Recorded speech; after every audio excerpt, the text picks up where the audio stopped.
আসসালামু আলাইকুম। এই দেখেন একটা বাড়ির ভিডিও। বাড়িটাকে জনগণে ধ্বংস করে দিয়েছে। যে লোকটার বাড়ি সে তেমন ভালো লোক ছিল না।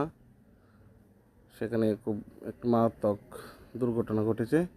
এ ঘটার পর এলাকার মানুষ সকলে মিলে তার বাড়ির এই অবস্থা করেছে। আসলে খুবই দুঃখজনক। তাই কেউ কারোর সাথে কোনো দিন এরকম আচরণ করবেন না।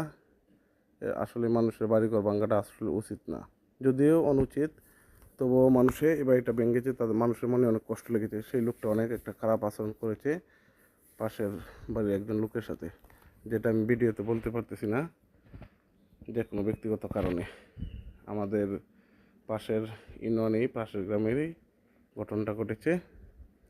আমার এক আত্মীয়র বাড়ির পাশের বাড়ি। আপনারা অবশ্যই অবগত আছেন করিমগঞ্জের ঘটনাটা।